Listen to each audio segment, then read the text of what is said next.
Arvind sir is the person who made mechanical engineering easy, जिन्होंने आसान बना दिया मैकेनिकल इंजीनियरिंग को. And I definitely owe my success to Arvind sir.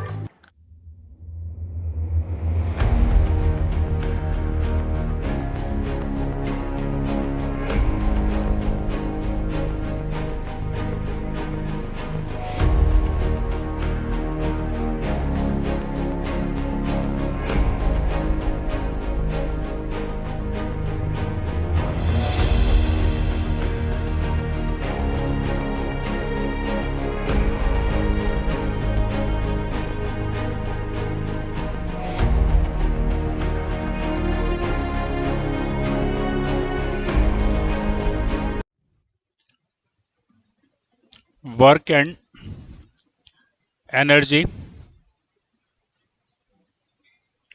Principal.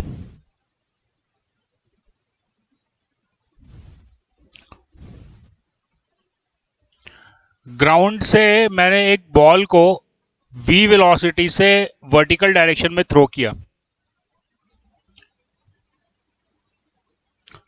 Can you tell me कि कितनी height तक ऊपर जाएगा? v वेलोसिटी से फेंका है तो कितनी हाइट तक ऊपर जाएगा? ग्रेविटी और वेलोसिटी इक्वल नहीं हो जाती. ग्रेविटी मेरे भाई फोर्स है जिसका यूनिट न्यूटन होता है, और वेलोसिटी का यूनिट मीटर पर सेकंड होता है, तो वो दोनों इक्वल नहीं हो सकते. सेम क्वांटिटी को ही तुम इक्वल कर सकते हो. बेटा जब मैंने इस बॉल को v वेलोसिटी से फेंका तो क्या इसके अंदर कोई एनर्जी थी? कौन सी एनर्जी थी? काइनेटिक एनर्जी थी. तो जब मैंने इस बॉल को फेंका तो इसके पास काइनेटिक एनर्जी थी half of mv square. Right. अब जैसे जैसे ये बॉल ऊपर जाएगी वैसे वैसे इसकी काइनेटिक एनर्जी कम होती जाएगी, और उस रिस्पेक्ट में इसकी पोटेंशियल एनर्जी क्या होती है? mg h. h क्या होता है? Distance from the ground. Right. तो क्या होगा? एक टाइम ऐसा आएगा जब इसकी पूरी काइनेटिक एनर्जी इसकी पोटेंशियल एनर्जी में कन्वर्ट हो जाएगी.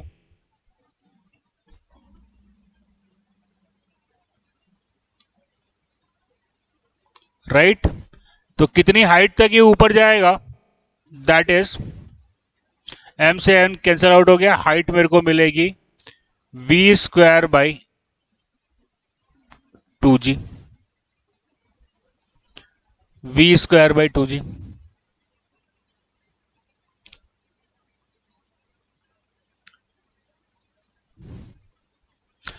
इस क्वेश्चन को मैंने एक लाइन में सॉल्व किया. अगर मैं इसको दूसरे तरीके से सॉल्व करता, अगर मैं इस क्वेश्चन को वर्क एनर्जी प्रिंसिपल नहीं अप्लाई करता तो भी मैं सॉल्व कर लेता, लेकिन तब सॉल्व करने के लिए मेरे को 3-4 स्टेप का इस्तेमाल करना पड़ता. और अभी अगर मैं देखा तो एक लाइन में ये क्वेश्चन मेरा सॉल्व हो गया. अगर मैं वर्क एनर्जी प्रिंसिपल नहीं अप्लाई करता तो देखते हैं कैसे सॉल्व करते हैं. वर्क एनर्जी प्रिंसिपल अगर मैं अप्लाई नहीं करता तो कैसे सॉल्व करता? ये बॉल तब तक ऊपर जाएगा जब तक कि इसकी वेलोसिटी 0 नहीं हो जाएगी. राइट. तो पहले मैं इक्वेशन लगाता v is equals to u plus at. Initial velocity इसकी 0 नहीं है, v है. सॉरी, फाइनल वेलोसिटी इसकी 0 हो जाती. इनिशियल वेलोसिटी इसकी v है. ग्रेविटेशनल एक्सेलरेशन डाउनवर्ड डायरेक्शन में लग रहा है, इसलिए minus G into T. Right. तो t is equals to v by G. T equal to v by G समय के लिए ये बॉल हवा में रहेगी. राइट. और इस समय में ये डिस्टेंस कितना ट्रेवल करेगी? That is s is equals to, या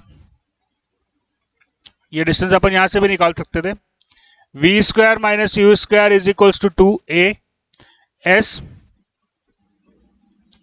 v जो था वो 0 था, तो ये हो गया -u² इंटू 2 g, a की जगह पे आ गया -g, राइट, एंड s, तो जो डिस्टेंस ट्रेवल होता that is v² by 2g। यहां तो डायरेक्टली सवाल बन गया, लेकिन बहुत सारे क्वेश्चन ऐसे आएंगे जब आप देखेंगे कि वर्क एनर्जी प्रिंसिपल से क्वेश्चन बहुत जल्दी बन रहा है और सिंपल तरीके से सॉल्व करने में टाइम लग रहा है। तो अब हम समझते हैं कि वर्क एनर्जी प्रिंसिपल होता क्या है। वर्क एनर्जी प्रिंसिपल होता क्या है?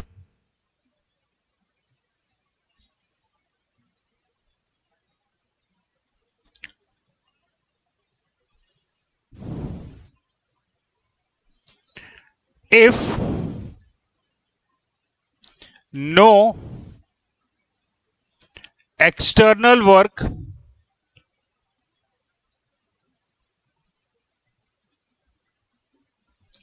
is done on the system or there are no non conservative forces, example friction, viscous force,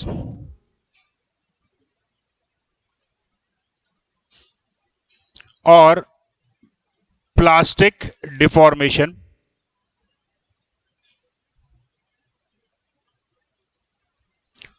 energy of the system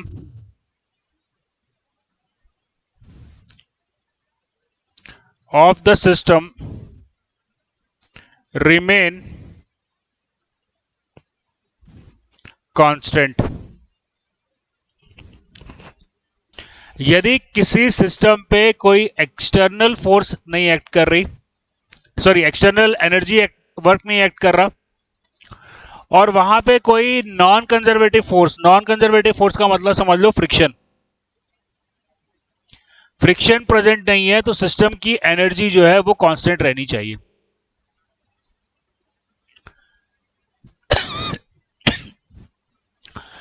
statement ये बोल रहा है कि सिस्टम की एनर्जी हमेशा कांस्टेंट रहेगी। स्टेटमेंट ये बोल रहा है सिस्टम की एनर्जी हमेशा कांस्टेंट रहेगी। ऐसा नहीं बोल रहा मेरे भाई। ये यहां पे बॉटल रखी हुई है, ये मैंने इसको उठा दिया, पहले इसकी एनर्जी 0 थी, अभी mgh हो गई। एक्सटर्नल वर्क ना हो, फोर्स नहीं, इस पर कोई एक्सटर्नल वर्क ना हो, और दूसरा यहां पे कोई नॉन कंजर्वेटिव फोर्स ना हो। नॉन कंजर्वेटिव फोर्स का मतलब फ्रिक्शन फोर्स से भी अपन समझ सकते हैं। नॉन कंजर्वेटिव फोर्स वो फोर्स होता है जो एनर्जी को हीट में कन्वर्ट करता है। तो फॉर एन एग्जांपल अभी आप उसको फ्रिक्शन फोर्स समझ लो। मान लो मेरे पास एक इलास्टिक बॉल है, उसको मैं इस साइड से ड्रॉप कर रहा हूं, तो उस बॉल के साथ में क्या होगा? नीचे जाएगा तो उसका जो पोटेंशियल एनर्जी है वो काइनेटिक एनर्जी में कन्वर्ट होगा, और जब वो ग्राउंड से स्ट्राइक करेगा तो फिर वो बाउंस होके मेरे हाथ पे पहुंचना चाहिए। पहुंचता है क्या मेरे हाथ में वापस? पहुंचता है क्या मेरे हाथ में वापस? क्यों नहीं आता? एनर्जी का लॉस हो रहा है। क्यों? क्योंकि यहां पे एयर का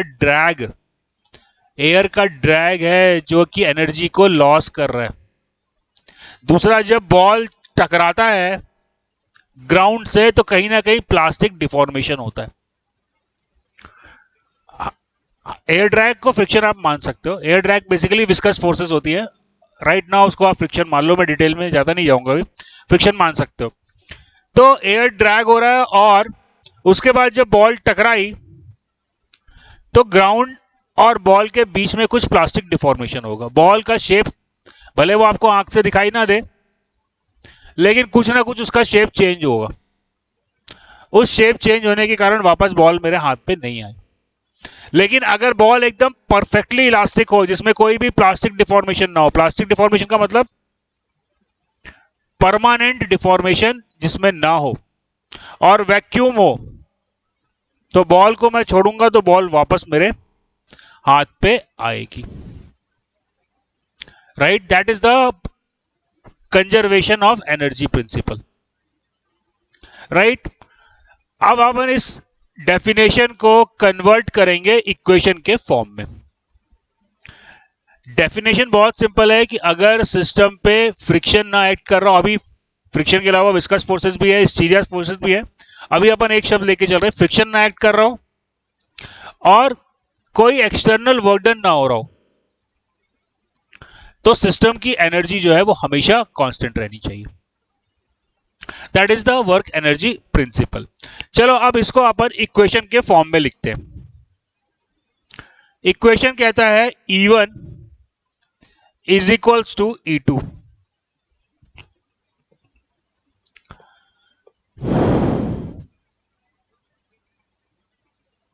E1 है सिस्टम की इनिशियल एनर्जी और E2 है सिस्टम की फाइनल एनर्जी।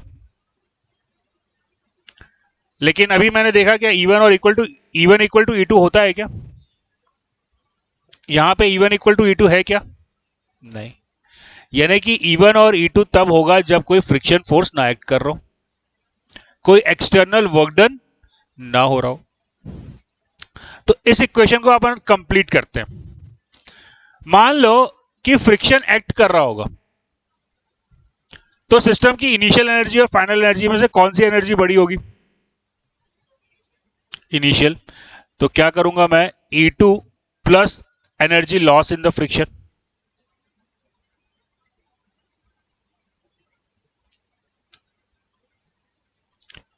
राइट।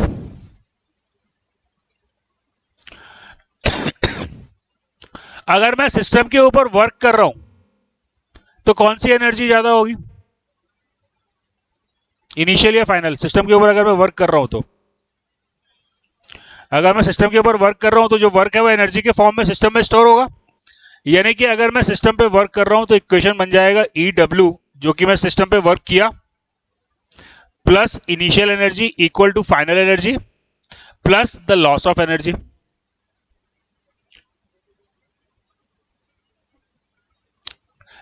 क्लियर है ना?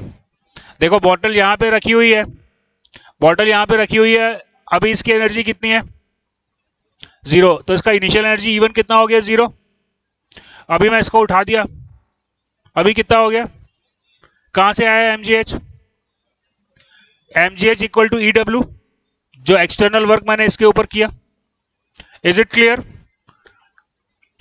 अब इस बॉटल को मैं नीचे ड्रॉप करता हूं तो इसकी फाइनल एनर्जी क्या हो जाएगी? 0 हो जाएगी। क्यों 0 हो जाएगी? क्योंकि बॉटल गिरने के बाद उछलेगी नहीं, वापस अपनी जगह पे रुक जाएगी। तो यहां पे क्या हुआ, initial energy was mgh, final energy हो गई 0। तो mgh गया कहां? वो प्लास्टिक डिफॉर्मेशन और फ्रिक्शन में लॉस हो गया, काइनेटिक एनर्जी में नहीं कन्वर्ट हुआ। काइनेटिक एनर्जी में कन्वर्ट होता तो ये उछल के वापस मेरे हाथ में आता। बात समझ में आ रही है? यहां पे इसको गिराने पे ये यहीं पे रुक जाएगा। क्यों रुक जाएगा? क्योंकि ये प्लास्टिकली डिफॉर्म होगा और कुछ लॉस फ्रिक्शन के कारण होगा, right.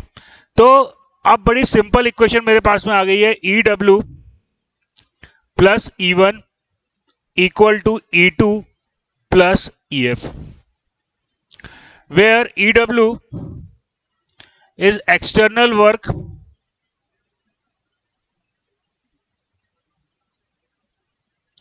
done on the system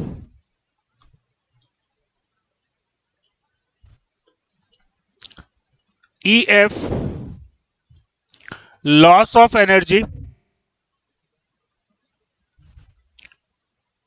due to non-conservative forces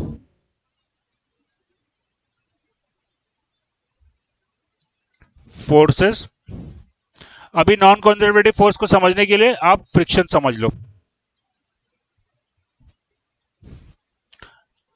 EW is the burden on the system and EF is the loss of energy due to non-conservative forces. Right? E1 and E2 are initial and final store energy of the system. Store energy includes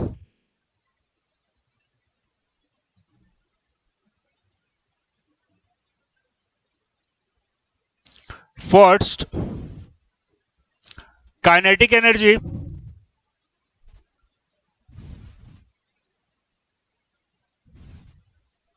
of mass,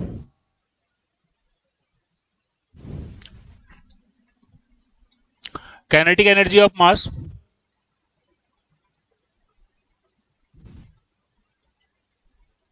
right अभी इसकी kinetic energy कितनी है 0 अगर इसमें v velocity होगी तो इसकी kinetic energy half of mv square हो जाती अब काइनेटिक एनर्जी भी दो प्रकार की होती है first linear that is half of क्या mv square second angular that is half of I omega square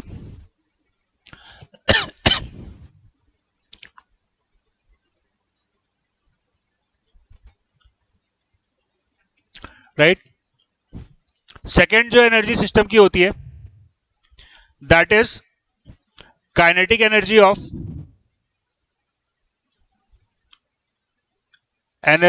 of mass that is mgh हाँ अरे sorry I am sorry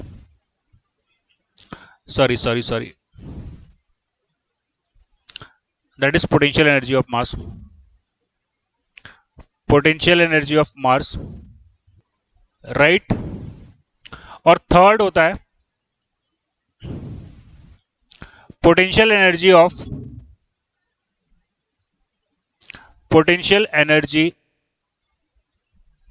of spring that is half of kx square what is x हाँ नहीं बेटा spring की बात कर रहा हूं मैं तो x है displacement from mean position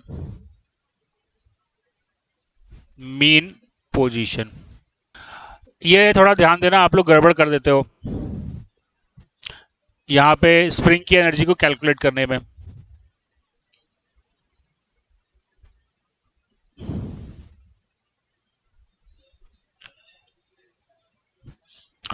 internal energy जो होती है वो नॉन कंजर्वेटिव एनर्जी है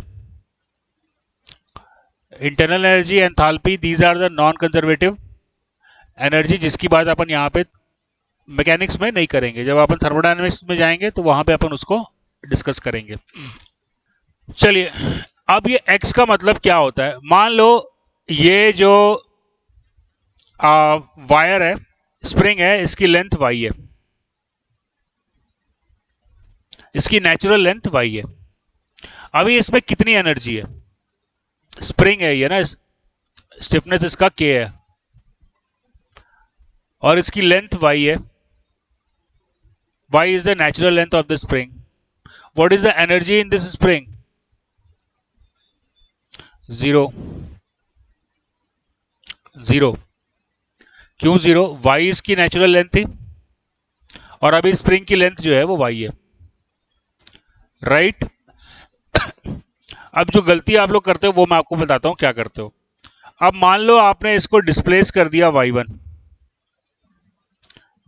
नेचुरल लेंथ इसकी y थी आपने आप थोड़ा सा फोर्स लगा के इसको y1 खींच दिया क्या अब स्प्रिंग में कोई एनर्जी आई कितनी I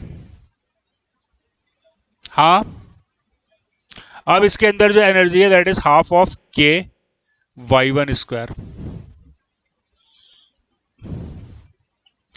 is it clear?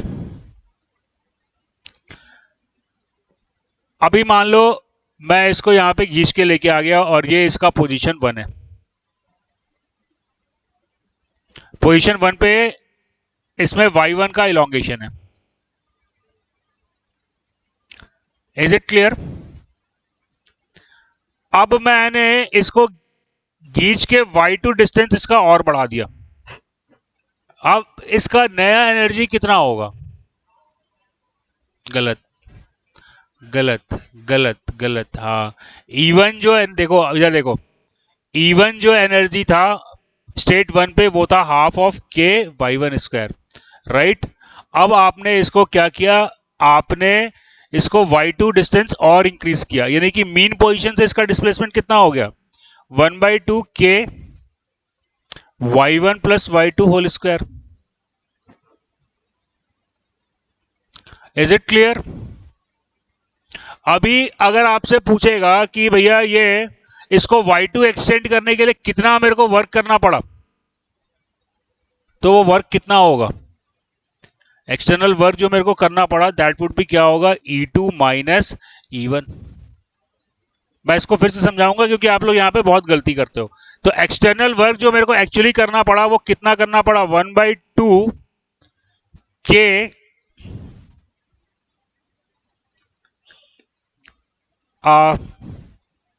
y2 square plus के y1 y2. Am I clear? अभी गलती क्या करते हो आप लोग? गलती आपसे पूछता है कि आपको 1 से 2 तक लेके गए, कितना वर्क किया, तो आप लोग आंसर दे देते हो 1/2 के y2 स्क्वायर. आप सिर्फ देखते हो कि एक्सटेंशन कितना हुआ, y2 हुआ, तो कितना वर्क करना पड़ा सर? 1/2 के y2 स्क्वायर. नहीं, पहले कितनी एनर्जी थी इसमें वो आप निकालोगे, और फाइनल कितनी एनर्जी इसमें आ गई वो आप निकालोगे, उनका डिफरेंस निकालोगे, then you will get the work done. Are you getting my point? मेरी बात समझ में आ रही है? आपको क्या गलती करते हैं आप लोग कि पहले स्टेट 1 पे था फिर स्टेट 2 पे आ गया, 1 और 2 के बीच में कितना इलोंगेशन हुआ? 1 और 2 के बीच में इलोंगेशन कितना हुआ? y2 का. तो आपसे पूछा गया वर्क डन कितना हुआ, तो आप फट से लिख देते हो 1/2 के y2 square, which is not correct.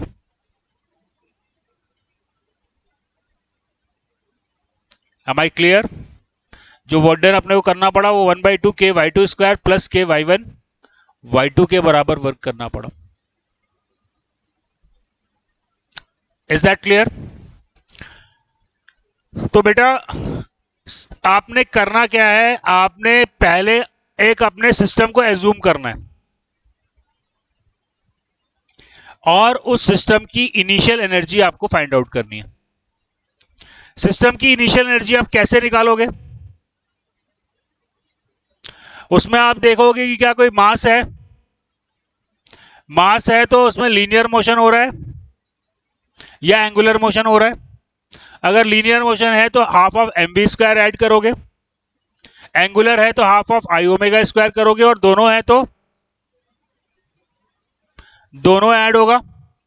उसके बाद आप देखोगे कि जो मेरा सिस्टम है क्या वो अपने पोटेंशियल एनर्जी निकालने के लिए अपने क्या करना पड़ता है? एक डेटम बनाना पड़ता है, एक रेफरेंस लाइन माननी पड़ती है.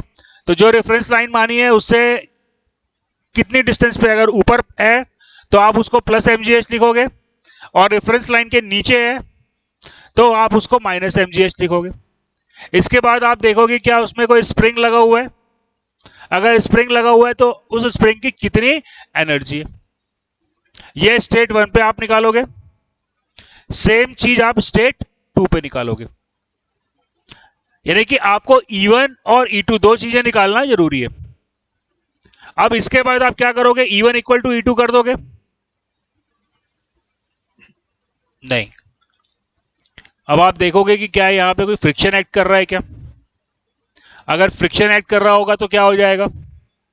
E1 equal to E2 plus EF हो जाएगा.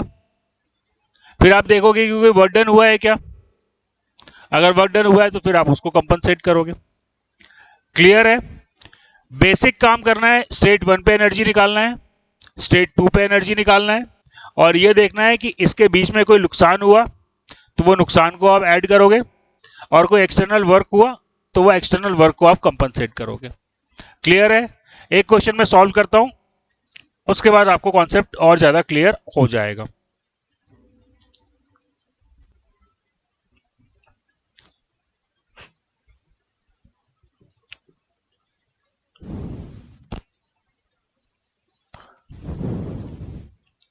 दोस्तों यहां पे ये कॉलर है, इसका मास, ये कॉलर है, इस कॉलर का मास दिया हुआ है 5 kg, राइट। ये स्प्रिंग है, इसकी लेंथ है, लेंथ ऑफ द स्प्रिंग मेरे को दिया हुआ है, कितना दिया हुआ है यहां पे, चलो इस क्वेश्चन में लेंथ ऑफ स्प्रिंग 20 सेंटीमीटर दिया हुआ है, लेकिन डायग्राम देख के मैं नहीं बोल सकता कि इसकी लेंथ 20 सेंटीमीटर है। हो सकता है वो स्प्रिंग स्ट्रेच्ड हो। बात समझ में आ रही है? यहाँ पे अनस्ट्रेच है तो 20 सेंटीमीटर इसकी लेंथ दी हुई है, लेंथ ऑफ द स्प्रिंग जो है वो 20 सेंटीमीटर है, ठीक बात है, length of the spring 20 centimetre है। लेकिन अगर ये डायग्राम सिर्फ मैं देखूं तो डायग्राम देख के मेरे को लेंथ ऑफ स्प्रिंग मालूम नहीं चल रही, क्योंकि स्प्रिंग को तो मैं कंप्रेस भी कर सकता हूं, स्प्रिंग को मैं स्ट्रेच भी कर सकता हूं, राइट। तो अभी इसकी प्रेजेंट लेंथ 20 सेंटीमीटर तो दिख रही है, लेकिन ये इसकी नेचुरल लेंथ है कि नहीं ये मेरे को तो नहीं पता ना। Are you getting the point? तो जब तक क्वेश्चन में नहीं दिया होगा मैं नहीं बोल सकता कि ये स्प्रिंग की लेंथ 20 सेंटीमीटर है।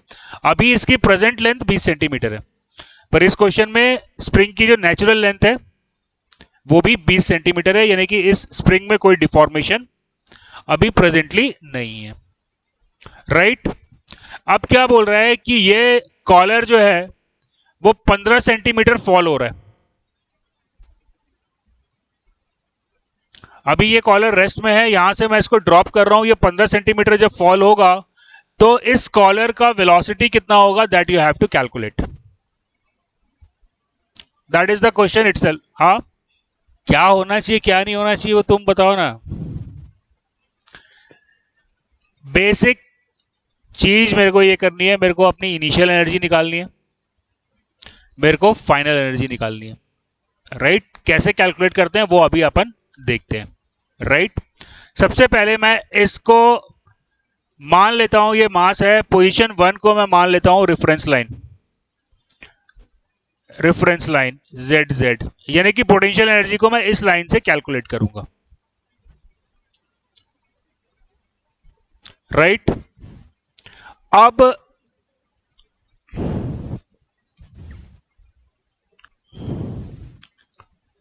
पोजीशन 1 पे मैं एनर्जी को कैलकुलेट करता हूं। कौन कौन सी एनर्जी मेरे को कैलकुलेट करनी है? सबसे पहले मास की काइनेटिक एनर्जी। तो पोजीशन 1 पे मास की काइनेटिक एनर्जी क्या है? क्योंकि यहां से मैं इसको ड्रॉप कर रहा हूं तो यानी कि अभी यहां पे वेलोसिटी 0 है, किसी प्रकार का कोई एंगुलर मोशन नहीं है, राइट। तो काइनेटिक एनर्जी जो हो गई वो हो गई 0। पोटेंशियल एनर्जी कितनी है?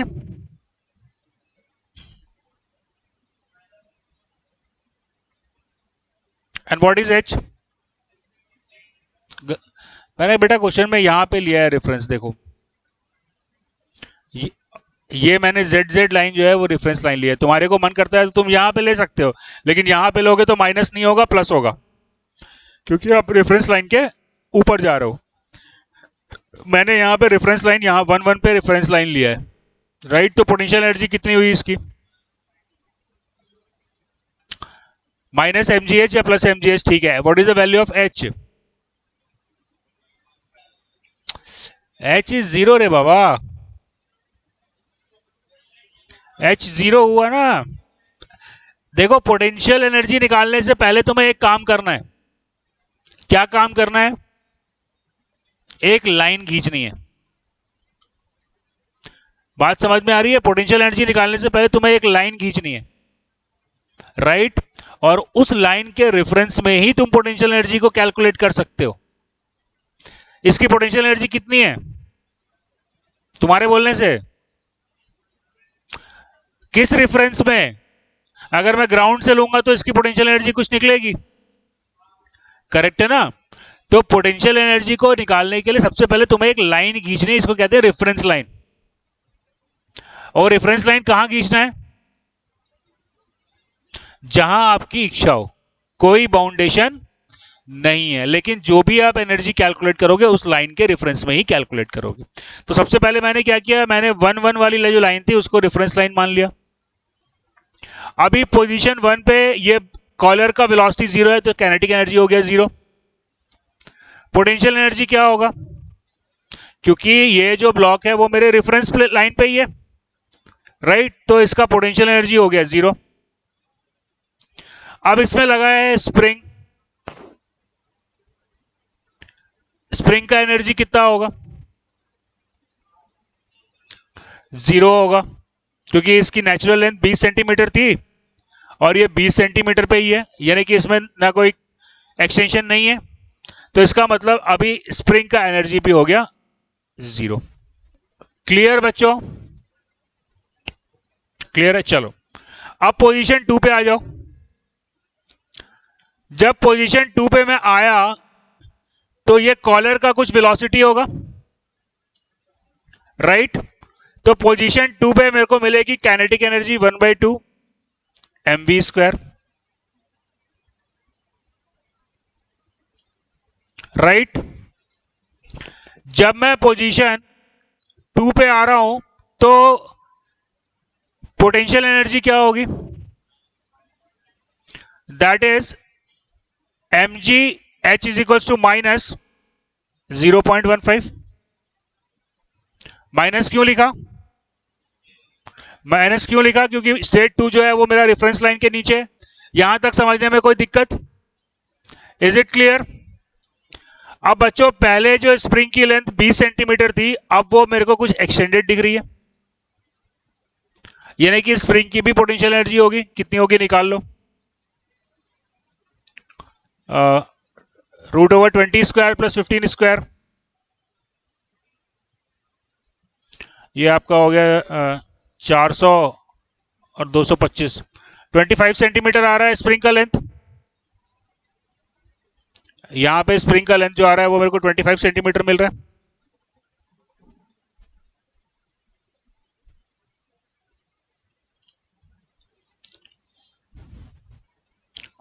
Correct?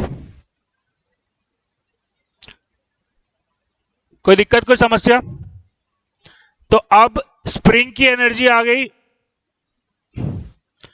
Plus 1/2 k into x का स्क्वायर, और x की वैल्यू क्या है? हाँ 0.25, गलत है। 0.25 कहां से निकाल रहे हो बेटा? 0.05। पहले लेंथ क्या थी? 20 सेंटीमीटर नेचुरल लेंथ। अभी कितनी हुई है? 25 सेंटीमीटर। तो जो एक्सटेंशन हुआ है वो 25 सेंटीमीटर का हुआ क्या? नहीं, एक्सटेंशन जो हुआ वो सिर्फ 5 सेंटीमीटर का हुआ, यानी कि जो नेचुरल लेंथ से डिफ्लेक्शन हुआ है वो 5 सेंटीमीटर का हुआ है। तो ये हो गया प्लस 0.05 का होल स्क्वायर। बाबू यहां तक कोई समस्या, कोई दिक्कत, कोई परेशानी? क्लियर है? अच्छा, अब यहां पे इस सवाल में मेरे को फ्रिक्शन का कहीं कोई जिक्र किया है क्या? यहां पे फ्रिक्शन का कोई जिक्र नहीं हुआ है, तो जो क्वेश्चन है उसके हिसाब से मैं मान सकता हूं कि नॉन कंजर्वेटिव एनर्जी में जो लॉस हुआ है वो 0 है। क्लियर बाबू? क्या सिस्टम के ऊपर किसी प्रकार का वर्क होता हुआ दिखाई दे रहा है क्या? हो रहा है?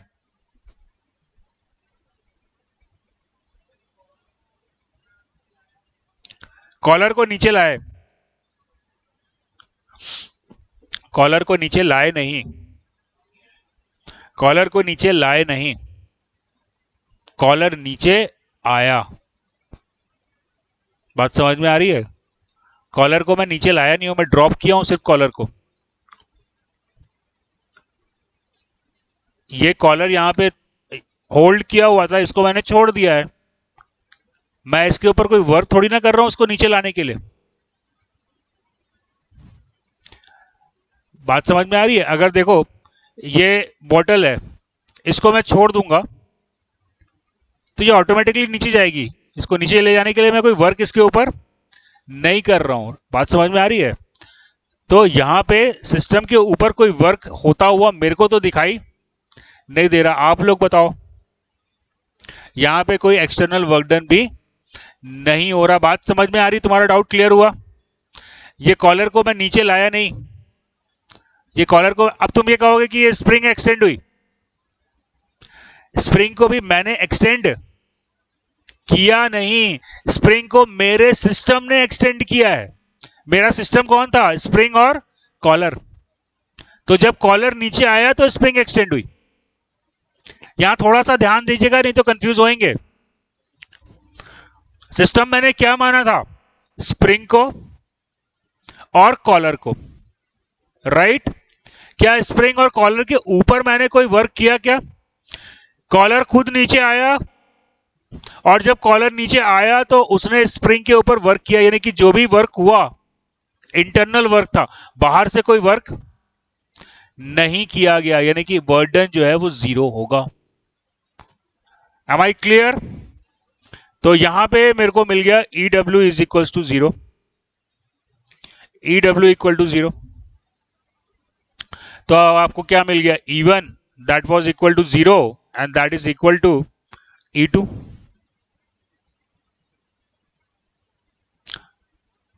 क्लियर है बच्चों? अब यहां पे आपको M मालूम है, आपको K मालूम है, आपको V निकालना है। तो solving this equation you can easily find out the value of V। This point is clear everybody? Clear हुआ ये पॉइंट? चलिए,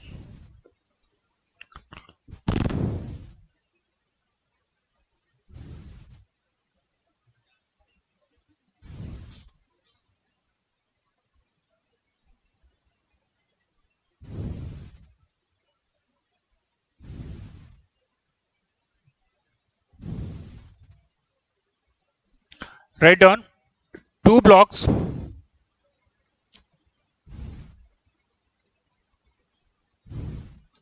A and B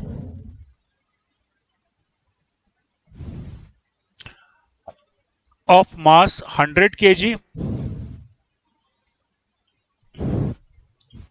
and 150 kg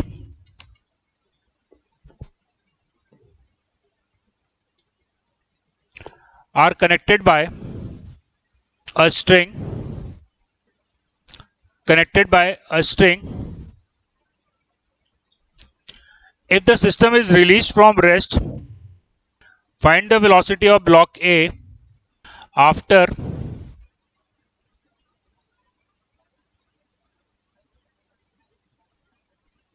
it has moved a distance of 1 meter. Coefficient of friction between the block and horizontal, between the block and horizontal is 0.2. Between the block and horizontal is 0.2.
determine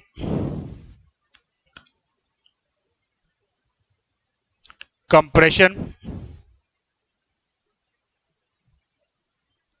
in spring, compression in spring if mu equal to 0, second if mu equal to 0.2.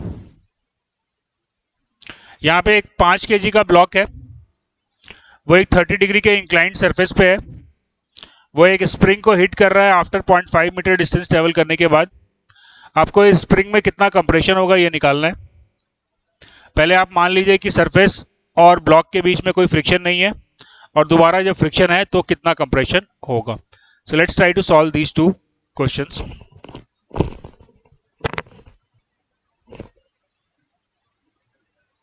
पहले वाले का diagram simple है यार, एक दो मास एक string से connected है, बस दैट्स इट.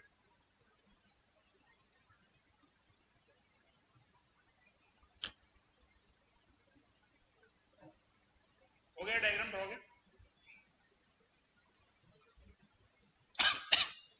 बच्चों क्वेश्चन नंबर 1 हो गया. देखते हैं.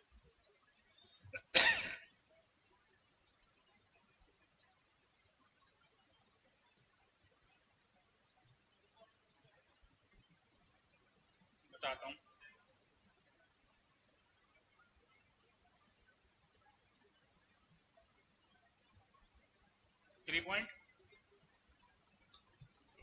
3.19 आ रहा है, देख लेते हैं.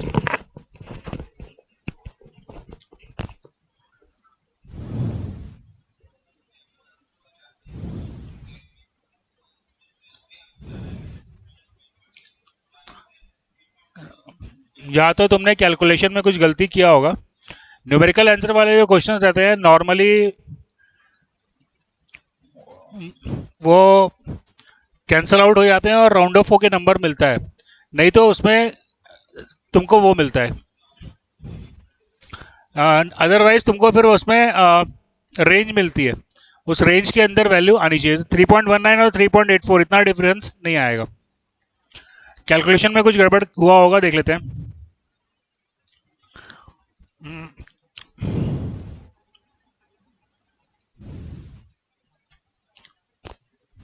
चलो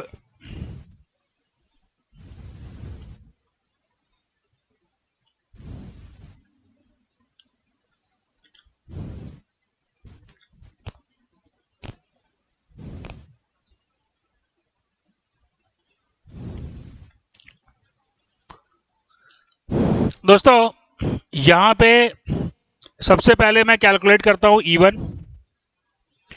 सिस्टम मेरा क्या है, यहां पे सिस्टम में क्या है, सिस्टम में दो ब्लॉक हैं.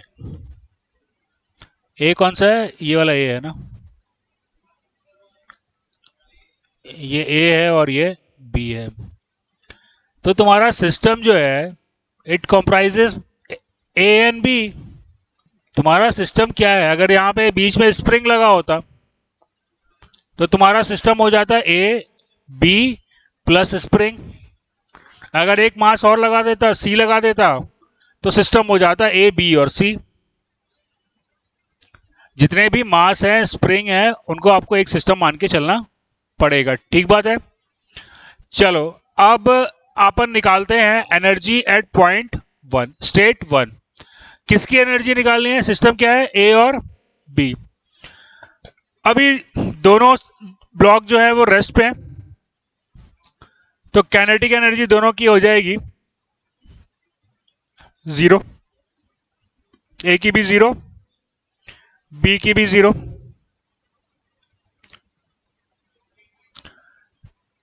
ठीक है. इसके बाद 1 को मैं मान लेता हूं डेटम. 1 को हम मान लेते हैं डेटम है, that is datum. Potential energy क्या होगी, पोटेंशियल एनर्जी ब्लॉक ए की, इसको मैं मान लेता हूं डिस्टेंस से y, तो क्या हो गया, एम जी वाई, क्योंकि डेटम से ऊपर है इसलिए एम जी वाई हो गया, राइट। और ब्लॉक बी जो है वो डेटम पे ही है, तो इसकी पोटेंशियल एनर्जी कितनी हुई, +0। तो इनिशियल एनर्जी जो मेरे को सिस्टम की मिली that is M ji Y, right. अब अपन निकालते हैं एनर्जी एट स्टेट 2। अब ए और बी के वेलोसिटी में क्या रिलेशन है, ए और बी, वी ए और वीबी में क्या रिलेशन है, वी ए और वीबी जो है वो सेम वेलोसिटी आएगी, ये अपन ऑब्जर्वेशन से बोल सकते हैं, इसमें कोई दिक्कत, दोनों की अगर दोनों की वेलोसिटी जो होगी वो सेम होगी, बात समझ में आ रही है ना बाबू। तो अब मास की काइनेटिक एनर्जी क्या हो गई, half of m a v square plus half of m b v square. Is it clear? अच्छा, अब यहां पे देखो सवाल को, जरा क्वेश्चन डायग्राम पे ध्यान दो। मेरा मास बी जो है वो 1 मीटर नीचे आ रहा है डेटम के, तो इसकी पोटेंशियल एनर्जी हो गई -mg1 या mg-1, जैसा भी आप लिखना चाहो। क्लियर है बाबू? अब यहां पे सवाल को देखो कि जो मेरा ब्लॉक ए है उसके पोटेंशियल एनर्जी में कोई चेंज नहीं आ रहा, ये 1 मीटर की डिस्टेंस ट्रेवल कर रहा है सेम हाइट पे। या तो ये भी हो सकता था कि मान लो ये डिस्टेंस जो है वो 1 मीटर से कम होती तो मेरा ब्लॉक ए भी नीचे आ जाता, तो उसकी पोटेंशियल एनर्जी का भी चेंज मेरे को निकालना पड़ता। लेकिन यहाँ पे इसकी पोटेंशियल एनर्जी जो है अभी भी वो कितनी बनी हुई है, m ji Y.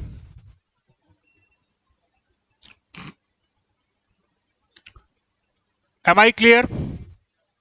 Is there any external work done? ये सिस्टम को मूव करने के लिए मैंने कहीं बाहर से कोई मोटर लगाया, कोई ताकत लगाई, कुछ किया क्या? कोई मोटर, कोई पावर कुछ लगाया क्या? नहीं किया, यानी कि ई डब्ल्यू हो गया 0।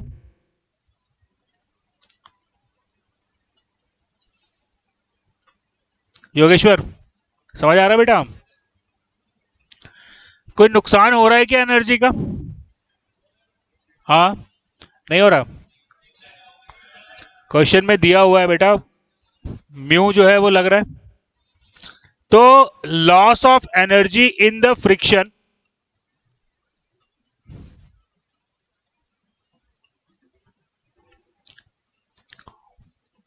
Loss of energy in the friction, देखो वर्क एनर्जी क्या होता है, force multiplied by displacement, right. तो यहां पे एफ क्या है, फ्रिक्शनल फोर्स, और डी क्या है, डिस्प्लेसमेंट। तो what is the frictional force,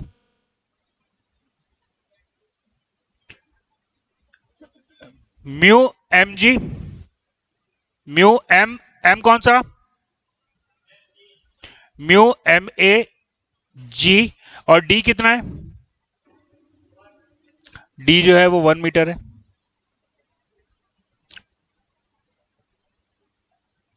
M I clear बच्चों? तो अभी मेरे पास क्या रिलेशन आ गया, E1 is equals to E2 plus EF,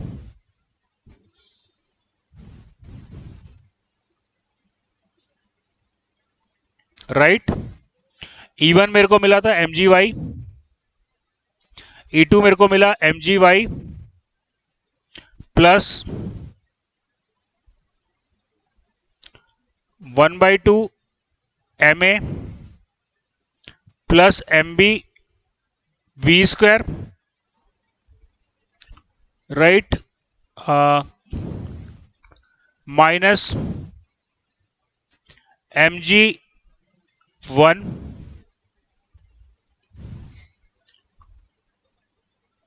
right बच्चों, plus mu M A G into 1। Unknown क्या है यहां पे अब,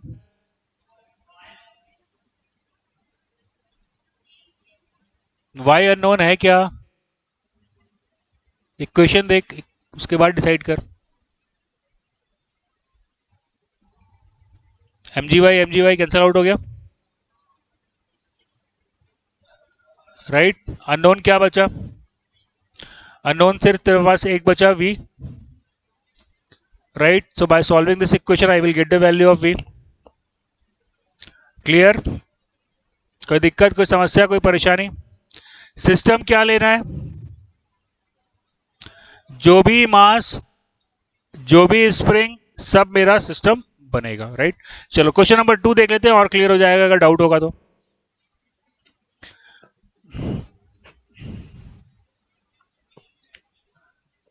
किसकी वैल्यू नहीं दी है? अच्छा, के की वैल्यू नहीं दी हुई है, ठीक है। लिखवा दूंगा मैं के की वैल्यू है इसमें।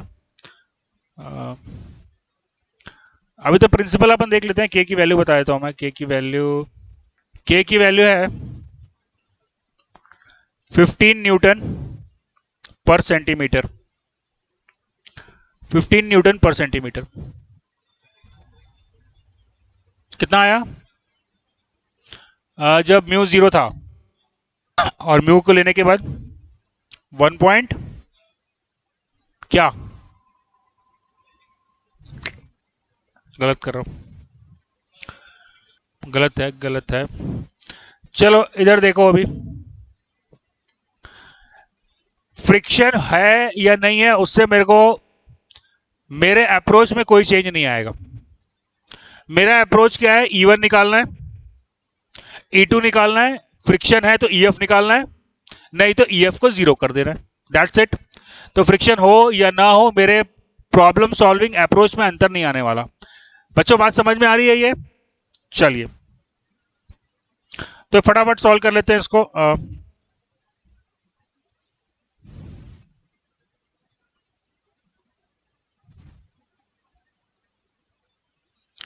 अभी यहां पे मेरे को E1 निकालने के लिए किसकी किसकी एनर्जी कंसीडर करनी पड़ेगी?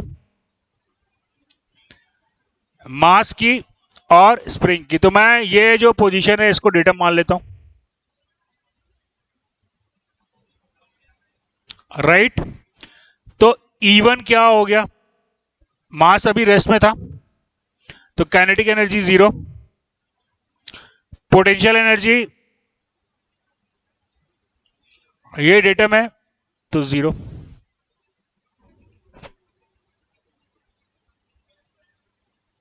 राइट। स्प्रिंग का कोई डिफ्लेक्शन मेरे को दिया नहीं है तो मैं मानूंगा कि स्प्रिंग में कोई डिफ्लेक्शन, डिफॉर्मेशन नहीं है, तो ये हो गया +0,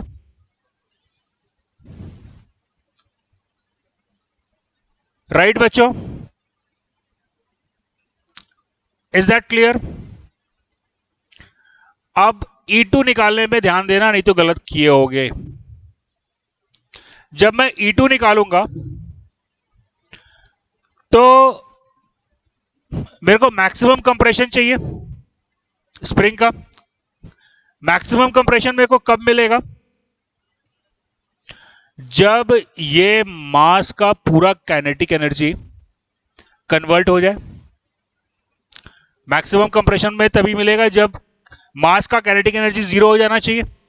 तो E2 स्टेट पे मास का काइनेटिक एनर्जी हो गया 0, राइट। नहीं समझ में आया मेरे भाई? तेरे को स्प्रिंग में मैक्सिमम कंप्रेशन चाहिए, राइट।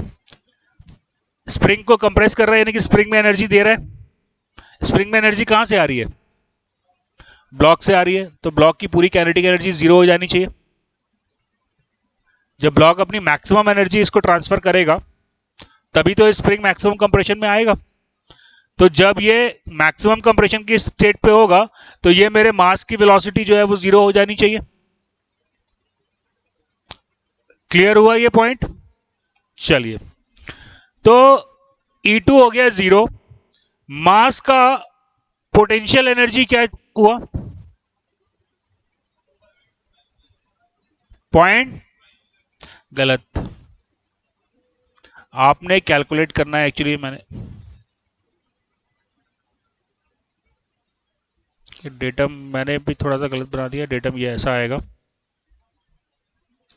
डेटम ये ऐसा आएगा, सॉरी, क्योंकि मेरे को यहाँ से निकालना है। h ये डिस्टेंस आएगी,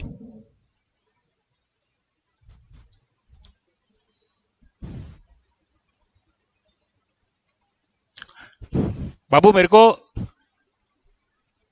वर्टिकल डिस्प्लेसमेंट, पोटेंशियल हेड क्या होता है, वर्टिकल डिस्प्लेसमेंट होता है ना, तो मेरे को वर्टिकल डिस्प्लेसमेंट निकालना है, राइट। तो जो h मेरे को मिलेगा दैट इज 0.5 का ये डिस्टेंस ट्रेवल किया, प्लस स्प्रिंग में कंप्रेशन आया x का 0.5 इंटू एक्स साइन 30।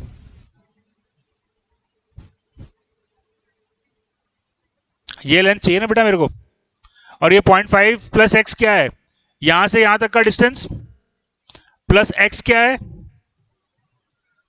एक्स क्या है, कंप्रेशन ऑफ द स्प्रिंग। तो मास का जो travel along the ground, along the plane हुआ, वो 0.5 प्लस एक्स हुआ। तो वर्टिकल डायरेक्शन में कितना डिस्प्लेसमेंट हुआ, 0.5 plus x into sine 30। Is it clear? तो क्या हो जाएगा ये, प्लस, या नीचे जा रहा है तो अपन क्या करेंगे इसको, minus m g 0.5 plus x sine 30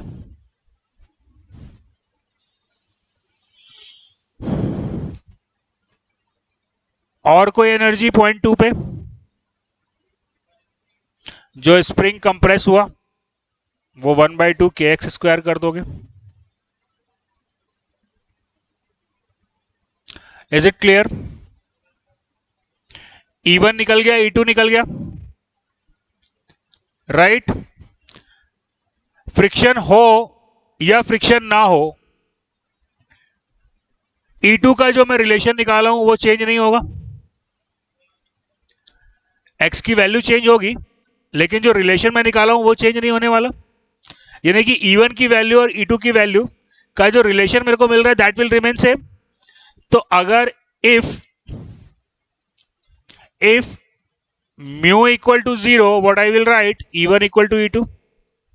E1 और E2 की वैल्यू मैं निकाल चुका हूं, सॉल्व कर लो, क्वेश्चन नंबर 1 सॉल्व हो गया,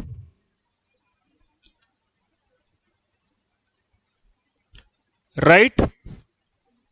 if mu is equals to कितना दिया था, 0.2, then there is the loss of energy which will be equal to क्या होगा, mu M g 0.5 plus x.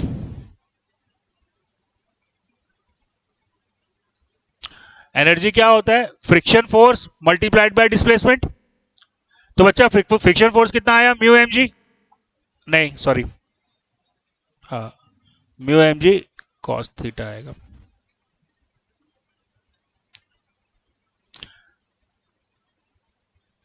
बेटा बात समझ में आई है, mu M G cos theta क्यों लिया हूं मैं, क्योंकि इस प्लेन के अलोंग जो यहां पे जो रिएक्शन आ रहा है वो तो एम जी कॉस थीटा आ रहा है ना, that is M ji cos theta multiplied by mu. तो mu M G cos theta, और डिस्टेंस कितना ट्रेवल किया, 0.5 और प्लस एक्स डिस्प्लेसमेंट का, राइट। तो ये आपका EF निकल गया। अब आप क्या करोगे, E1 equal to E2 plus EF कर दोगे, and that will solve the question number 2। Is it clear? बेटा ये जो अपन मेथड आज पढ़े हैं, वर्क एनर्जी मेथड, ये बहुत बहुत बहुत इंपॉर्टेंट है। आज हमने कुछ छोटे छोटे एग्जांपल देखे हैं, आगे जब जाके आप वाइब्रेशन पढ़ोगे वहां पे भी ये प्रिंसिपल काम आने वाला है, थ्योरी ऑफ मशीन में भी ये काम आएगा, मॉस में भी काम आएगा। जैसे जैसे इसकी आगे जरूरत पड़ेगी अपन आगे इसको और डिटेल में डिस्कस करेंगे। अभी जो डिस्कस किया है वो क्लियर है, जैसे जैसे आप आगे क्लासेस में जाओगे आगे जरूरत पड़ेगी तो मैं इसको मॉडिफाई करते जाऊंगा, लेकिन बेसिक कहानी जो है वो कहानी है E1 plus EW is equals to E2 plus EF। अब ईएफ में और भी चीजें जुड़ती जाएंगी जैसे जैसे अपन आगे जाते जाएंगे। अभी अपन खाली फ्रिक्शन को कंसीडर कर रहे हैं, राइट। वर्क, अभी हमने सिर्फ सिस्टम के ऊपर वर्क किया है, यही इक्वेशन अपन फ्लूइड मैकेनिक्स में भी यूज करेंगे। वहां सिस्टम वर्क करता है, वहां पे मेरे को टरबाइन से वर्क मिलता है, but equation will remain same. Equation will remain same. तो आज हमने जो डिस्कस किया, क्या वो क्लियर है? आगे क्या होगा वो तो अपन देखेंगे। आज अभी तक जो डिस्कस किया, इज इट क्लियर? ये इक्वेशन समझ में आई? और अभी अपन जो मैकेनिक्स की बात करें तो ई में अपन कौन कौन सी एनर्जी को कंसीडर करेंगे? Kinetic energy. काइनेटिक एनर्जी कौन कौन सी टाइप की? लीनियर और एंगुलर।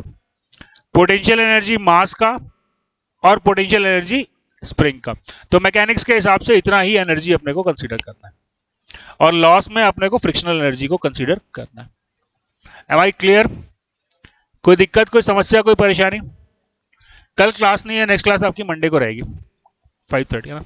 ठीक है, चलिए फिर नेक्स्ट क्लास में डिस्कस करते हैं।